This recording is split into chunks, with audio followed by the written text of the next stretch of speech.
பாண்டியன் கேக்குறாரு செந்தில் கிட்ட, போனை ஆஃப் பண்ணி வச்சுட்டு, அப்படி எங்கடா போன? பீச்சுக்கு ஊர் சுத்த போனியா அப்படின்னு கேக்குறாரு. இப்படியே நீ செஞ்சுக்கிட்டே இருந்தேன்னா நான் போண்டியா தாண்டா போகணும்னு சொல்றாரு பாண்டியன். அதை கேட்ட மயிலு சிரிக்கிறாங்க. இத பார்த்த மீனா கடுப்பாயி ரூமுக்குள்ள போறாங்க. பணத்துக்கு என்னடா பதில் சொல்ல போறேன்னு கேக்குறாங்க.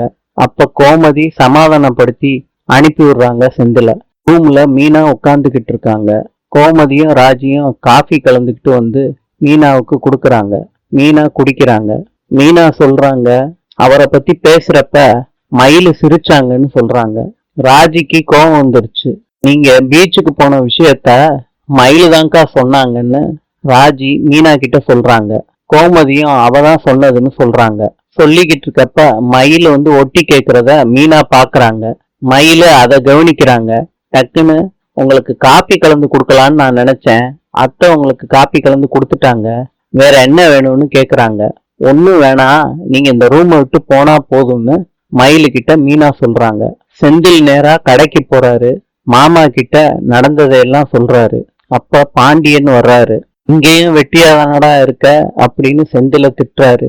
செந்தில், நான் ஒரு கஸ்டமருக்கு டெலிவரி கொடுக்கணும்னு சொல்லிட்டு போறாரு. வடிவேலையும் திட்டி கூடோனுக்கு அனுப்பி விட்டுறாரு பாண்டியன். பாண்டியனோட மாமா சொல்றாரு, வளர்ந்த பிள்ளைங்க இருக்கிறப்ப திட்டாத, அது வேற மாதிரி ஆயிரும்னு சொல்றாரு. பாண்டியன், அது எதுவும் ஆகாது, என் பிள்ளைங்க என்னை கேட்டு நடப்பாங்கன்னு சொல்றாரு. ராஜி கதிர் வாங்கி கொடுத்த சுடிதார போட்டுட்டு வந்து கோமதி கிட்டையும் மீனா கிட்டையும் காட்டுறாங்க.